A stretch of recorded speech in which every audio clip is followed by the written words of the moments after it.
Hello, and welcome to the FitnessGram Flex with special guest, Dr. Kenneth H. Cooper, the father of aerobics and chairman emeritus of the Kenneth H. Cooper Institute. Our host today is Manoj Kutty, CEO of GreenLight Fitness, owner of the FitnessGram software platform. Let's get started. I'm delighted and thrilled to have Dr. Ken Cooper, who needs no introduction. He is a person who's made fitness testing ubiquitous in the US and, may I dare say, the world. But I have a few lines to introduce you, sir. Thank you. A visionary entrepreneur and preventative medicine pioneer and physician, Dr. Cooper worked with NASA to develop a conditioning program for astronauts and trained the 1970 Brazilian soccer team that won the World Cup victory, Pelé, right? And Pelé. And helped remove trans fats from the American diet, which began with Frito-Lay snacks. With his groundbreaking health and wellness research through the past 55 years, he is credited with impacting millions of people to lead healthier, more active lives. Dr. Cooper earned his medical degree from the University of Oklahoma and his master's for public health from Harvard University, the founder and chairman of the Cooper Clinic, Cooper Aerobics Center, and the chairman emeritus of the Kenneth H. Cooper Institute. You live in Dallas, Texas, with your wife of 65 years. I'm so thrilled and delighted to have you on our first show. Thank you very much. Can I ask you the genesis of FitnessGram? How did you get into fitness testing, and how did that all evolve into FitnessGram? That started actually with something Dr. Charles Sturley, who worked for me for 20 years before he recently passed away. But he developed in 1976 with the school districts here in Dallas because he felt that we needed something, information, a telegram, to get to the parents particularly, let them know the fitness and wellness of their children. And so it was an uphill battle trying to get that because parents had the impression that they don't want any involvement in their personal health. That's the responsibility of parents, not the government or the state or the schools. I said in trying to defending a FitnessGram, with a lot of difficulty getting accepted at first, was this is right. I don't want the government more involved in the life of my children, but you have failed miserably. And we have an epidemic of obesity and diabetes in our children that needs to be corrected because this is a major problem. If we don't do something about it, we're going to suffer in the future. This was back in 2008 when it was said the signs of trouble loom on the horizon.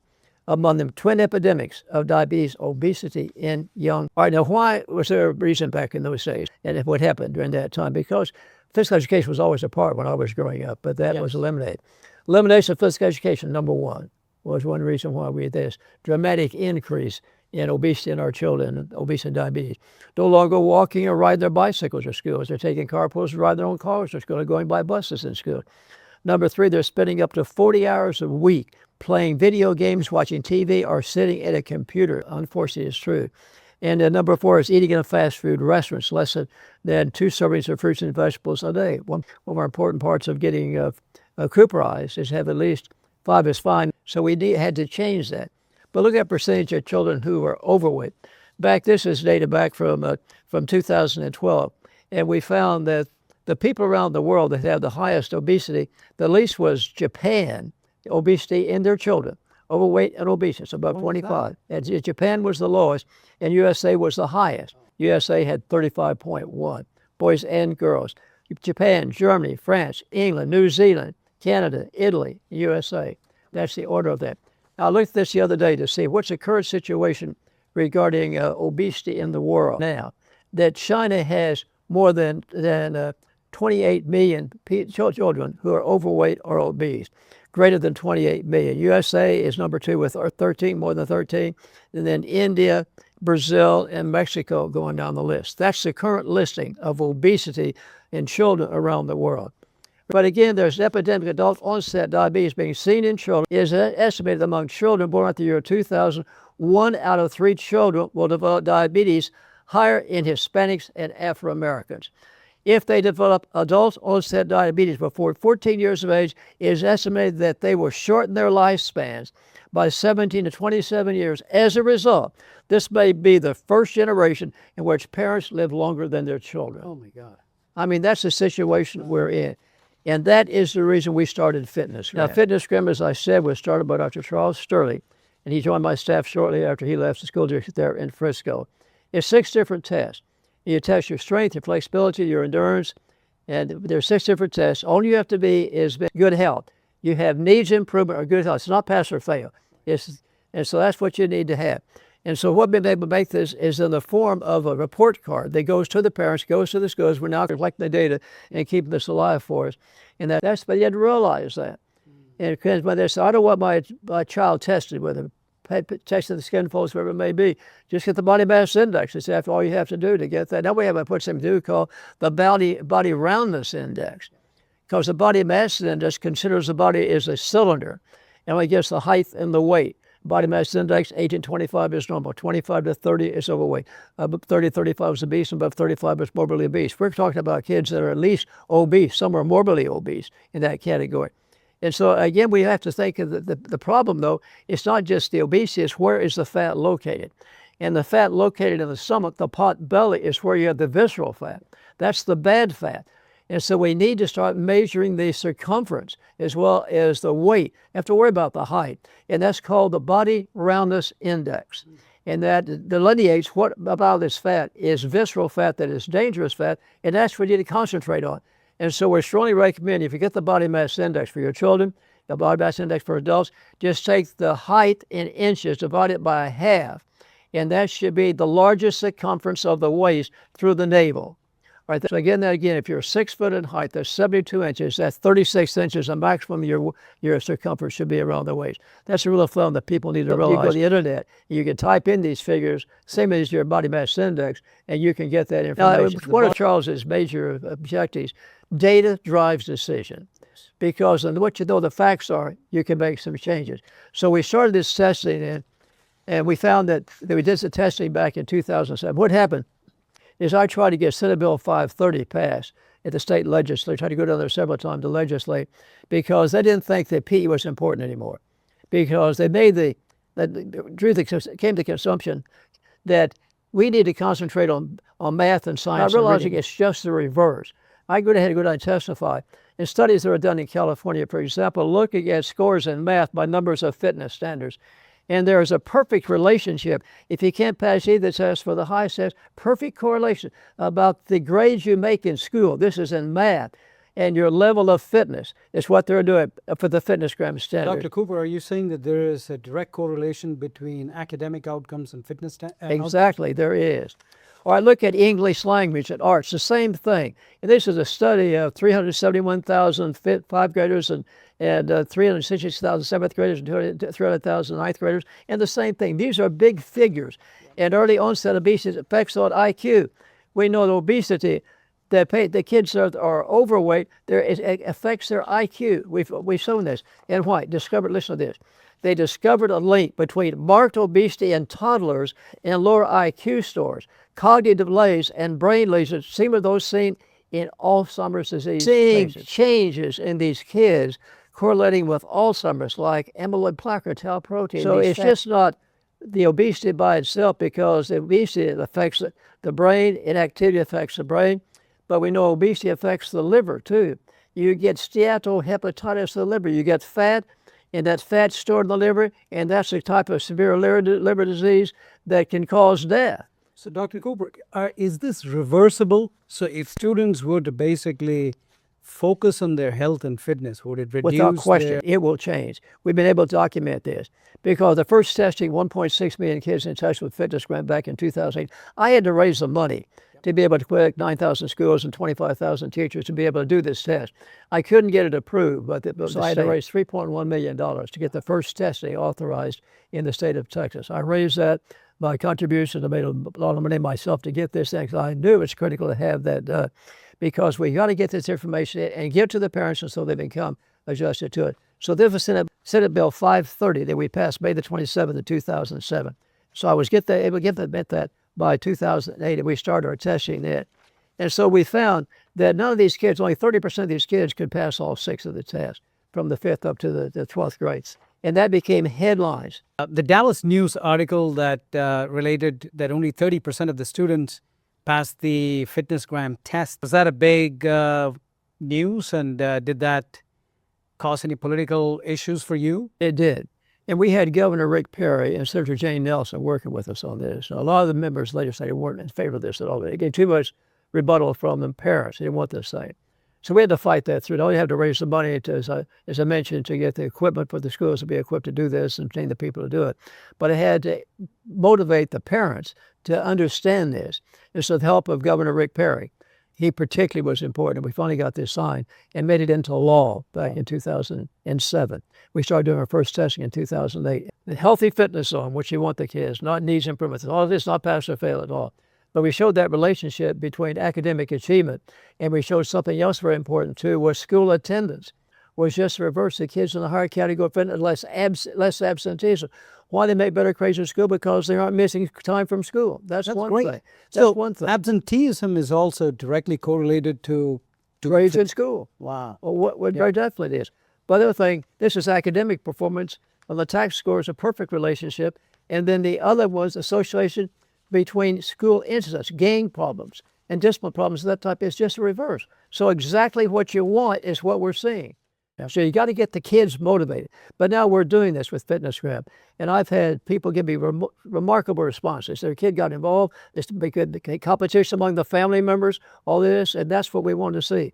Other thing we did too is the only successful program we've had from a government standpoint has been the Play 60 with the NFL. Yes. And so FitnessGram has been used to test these tens of millions of kids around the country that are involved in the Play 60 and have proven and published this in peer-reviewed journals that we're seeing with those kids involved in Play 60 have stabilized the obesity in their children and increased their aerobic capacity. That is the shuttle run they have for the younger kids and the mile walk run for the older kids. Well, that's a remarkable achievement. How did you get the NFL Foundation to partner with FitnessGram? They came to me. Oh.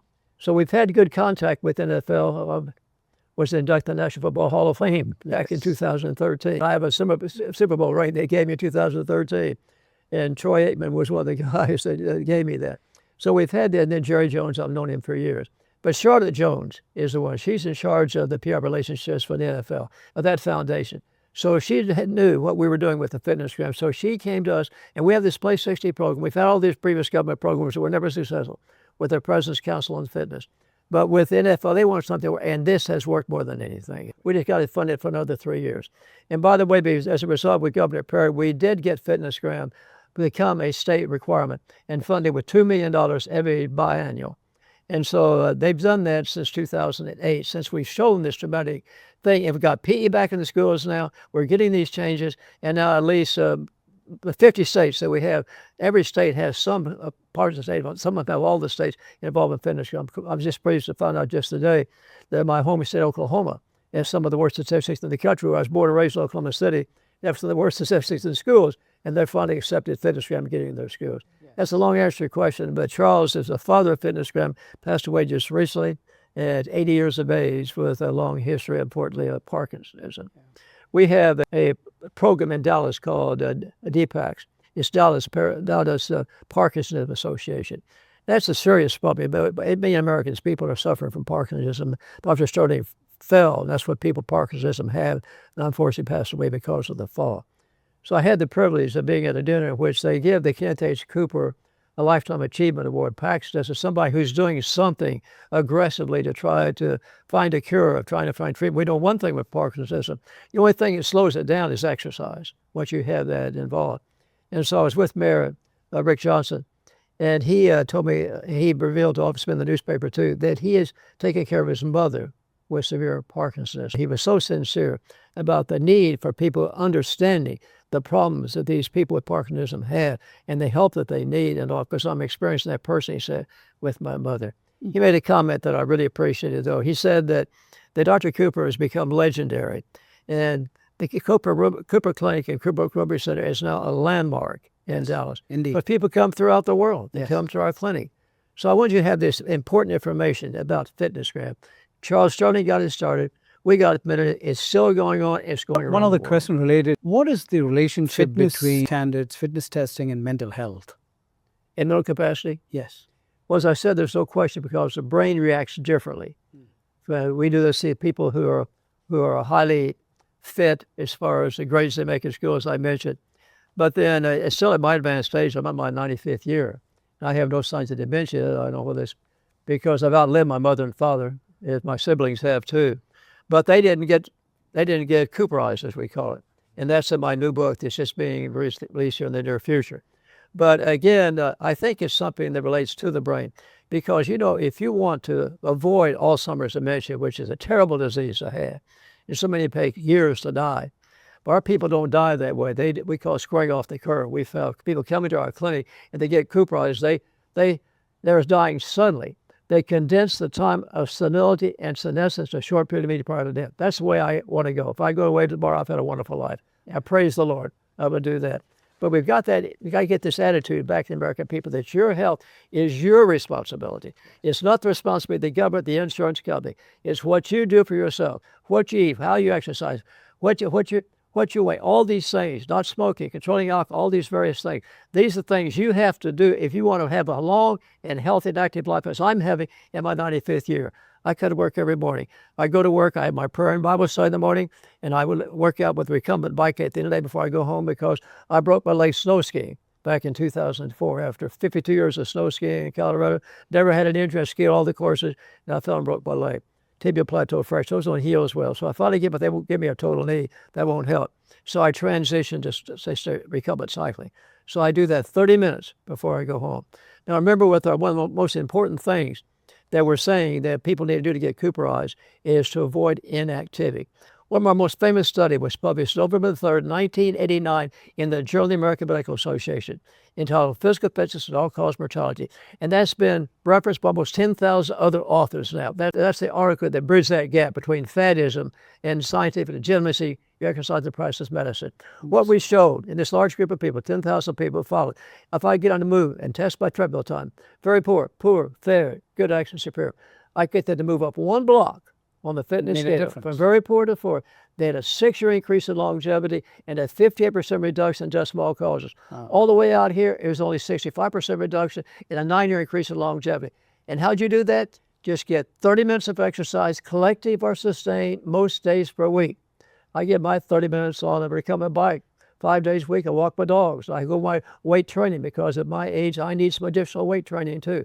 So by getting people to avoid inactivity, that's the first step of changing your lifestyle past 50, past 60, past 70, that may enable you to enjoy life the fullest like I'm enjoying it. That's great advice. Dr. Cooper, you also are a proponent of using VO2 measurements to help identify are you fit and healthy enough. Do you want to talk about that? Yeah, that's a part of FitnessGram too, is to get the measured aerobic capacity.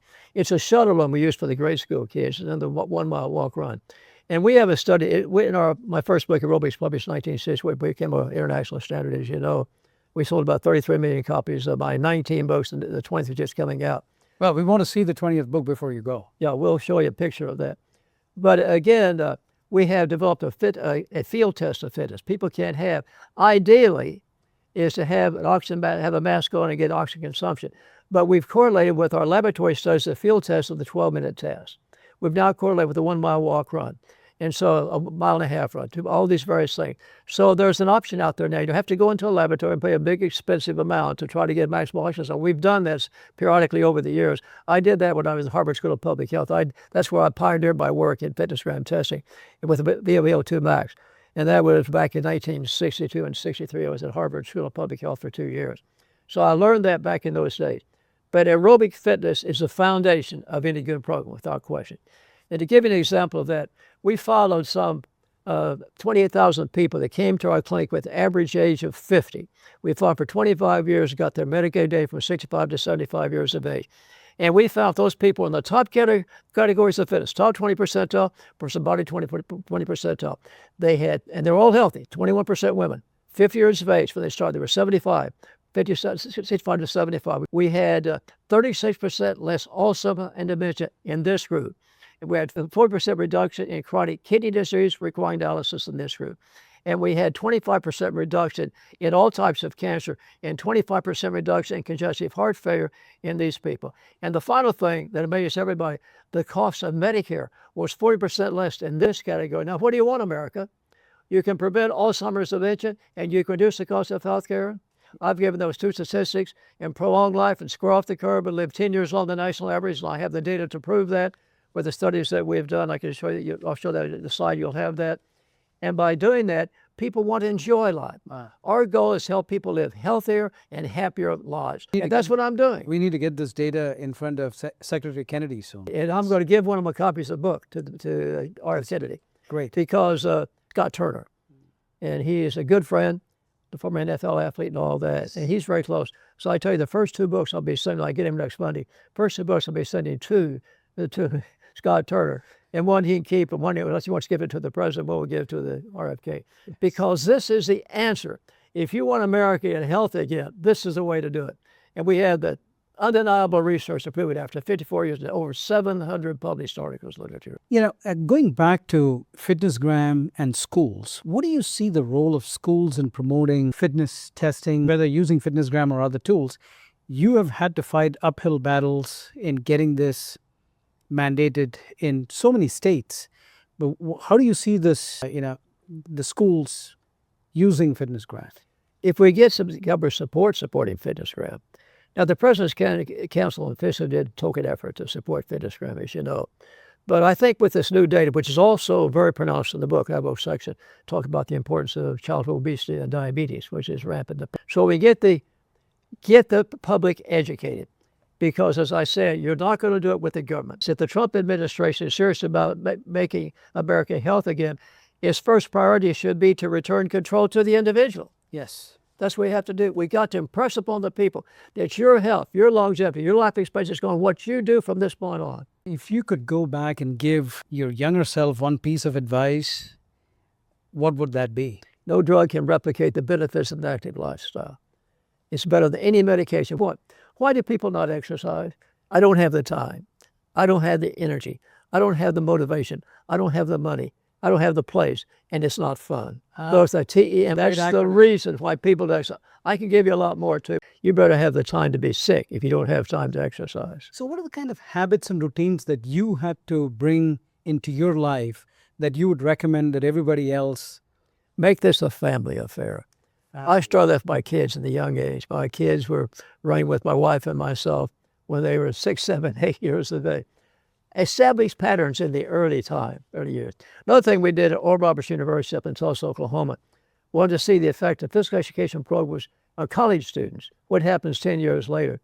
And there was an interesting study because the Oral Roberts was my friend and patient for years, and they have the Kenneth H. Cooper Activity Center at Oral Roberts University in Tulsa, Oklahoma.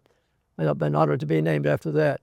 And so they implemented my programs and made 30 points per week mandatory for their students because they wanted a student, you have it in this big Kenneth H. Cooper facility they have, when a person graduates from art, they are spiritually fit, ethically fit, and physically fit is what they have. And so what we did a study to see 10 years later from these students who graduate who have a mandatory program there for the 4 years at ORU versus one of the other colleges has no PE education. And 10 years later, the vast majority of the students who graduate were still exercising. So if we get PE back in the colleges, they aren't doing that anymore. That's an alternative. If we can get PE back in the schools, if you want to improve those academic grades, you want to decrease absenteeism, you want to decrease your brain problems, and we got to get the parents educated and motivated. I want to do this. I want to set the example for my family. And so parents, kids do just what their family do, whether it's eat, obesity, whether it's smoking, whether it's drinking, whatever it may be. So if you don't want to get your kids involved in these things, we're much against smoking, alcohol excess. I'm getting to the extent now I don't drink it, all I ever did. But we used to say if you could drink a day or 7 drinks, that was max. And there were some studies indicating that people might benefit from that. But a study also pointed out, used to say the men could drink 2 drinks a day or 14 a week. And that was removed just this last year in a big study from Great Britain, which they showed that men that drink 2 a day or 14 a week are living 1.5 years shorter than people that don't drink. And so the big thing came out just recently, it really is, there are 7 different cancers now related to alcohol. Any type of alcoholic beverage can be related to cancers, cancer of the mouth, cancer of the larynx, cancer of the esophagus, and cancer of the colon, and cancer of the breast. 30,000 women died last year, they said, because of alcohol-related breast cancer. You got to do it yourself. You got to change your mind, change your attitude. What I want to do, I want to live as long and active, have a healthy life Dr. Kenneth Cooper is living in his 95th year. That's my hope and prayer for you. What advice would you give to educators, healthcare professionals in these schools that you want to inspire the next generation to continue on their path to, staying a healthy, fit life? Well, we got a tool now. We can measure fitness and health in schools with the FitnessGram. I like to get competitions started among schools, among states, among countries. So again, to get it around the world. My goal, while you're writing this 20th book, to Cooperize the world. We're on our way. Look what they're happening, as I said, with the CNN, with that article that's being here over a year later. You still pick it up. CNN homepage, Cooper Exercise. So people are beginning to listen now, because we have a voice that you can't deny. And all the people have said this and this, but who has the data that we have? I started the Research Institute. I first came to Dallas in 1970. So my first patient since 1970. I started my Research Institute 6 months before I saw my first patient. I had to have scientific evidence what I said in my book, because my first book was published, Aerobics was published, I was in the Air Force. That was an average age of 28 years. So I had to come up with later books, the new aerobics and all, to make it more age acceptable. So I did that. But I realized the importance of having good, solid research that I funded myself from the beginning. But we've gradually grown from 2 people in the research to now we've had 13 people in our new location downtown Dallas, which is on the Kenneth H. Cooper Institute at the School of Public Health for Texas Tech University. So we now have a guarantee of our research in the future. That's critical, and that's been the success of our organization. If we hadn't had the research, we wouldn't have the patients. We wouldn't have the international claim. We wouldn't have the results we've had. And we have waiting lists now. For a long waiting list, people trying to come to our clinic for examination. We had to close the membership in our fitness center. We have one of the premier fitness centers in America. We have a 30-acre facility here in Dallas. As you said, it's a landmark for Dallas now. And as of October last year, we had to cut the membership, have a waiting list. Now we have 4,000 members. Do we have enough parking space? It's a nice problem to have. But that's results when people start taking care of themselves. Great. Would you mind going back to 1970 and just sharing how you helped the Brazilian team prepare for their World Cup? Yes, that was in the book in detail. Let me make this statement. It wasn't me, it was Pele, number one. But I was, back in 1968, the book came out, I was still in the Air Force. I was invited to speak in Fontainebleau, France, at the Congress International Sports Militaire. There was a gentleman there from Brazil. He heard my presentation on aerobics and point system and all that.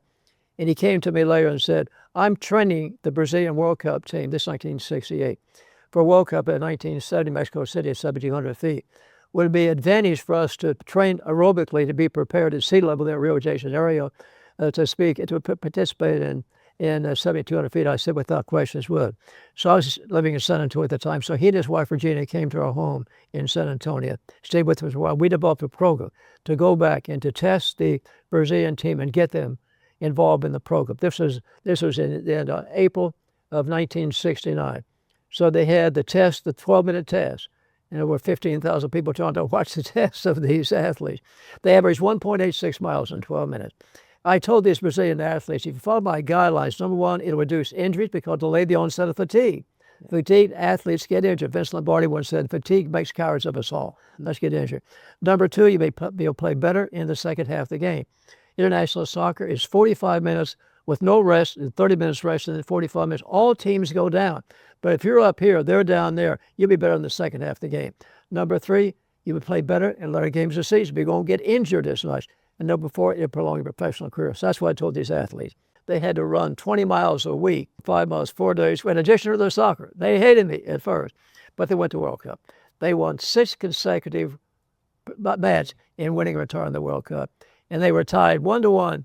They were tied with 4 of them, and the other 2, they were 1 goal ahead. And they were tied 1-1 with Italy in the finals. And they scored 3-1 in the second half. They became an icon in Brazil. I've been to Brazil 21 times now since 1970.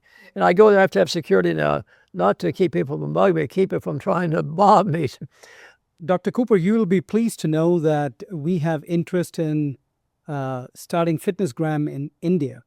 India's greatest cricketer, Sachin Tendulkar, who is also one of the world's greatest cricketer, a member of parliament in India, he is supporting this venture to get it promoted in all the schools in India. Any message that you would like to give to the schools in India, the kids in India, about why it's important to take FitnessGram seriously and fitness testing seriously? First of all, I'd like to know his name, but I'd like to send him a copy of the new book. As I mentioned before, they're right in that list of 5. You got a problem that can be corrected if you start early in life. It's all there is to it. You don't want to wait too late. But the most common words I've heard in my 69 years of practicing medicine have been, if only. Think about that.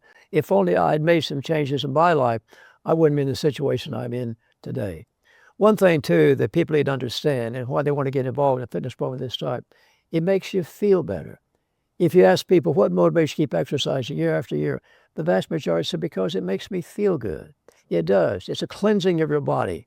You get your heart rate goes up. You get a lot of that garbage out of your body when you exercise. That's just some of the things that happen. So people can realize your health, your longevity, your happiness in life, your thrill for life can all be controlled by you. You can't rely upon somebody else doing it for you. You get the same results we're getting now in Texas with the Play 60 program with the NFL. We're seeing results with FitnessGram.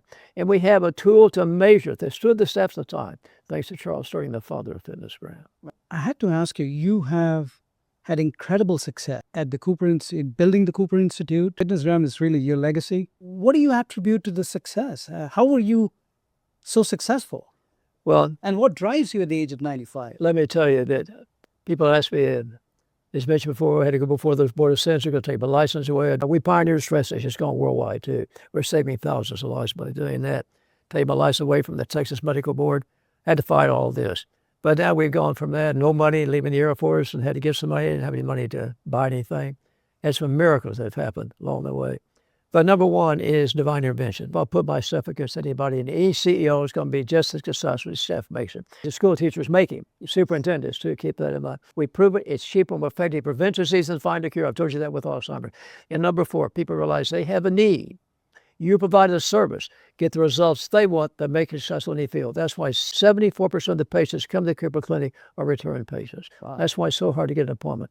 We probably have the most successful clinic in America today. Financially, numbers of people, returns, research publications coming.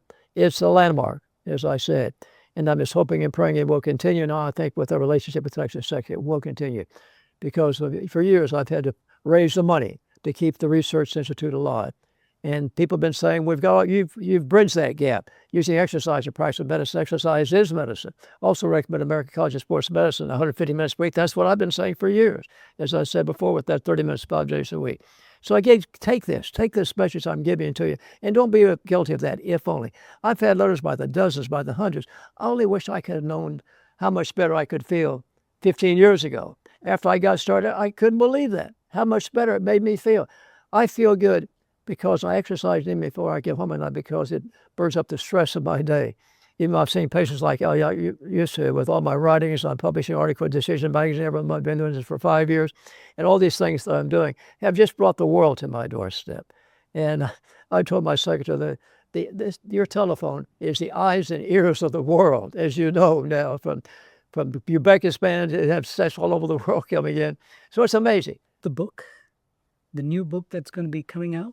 Yeah, this is just a model of it. This is your 20th book. It took me a year to get it together.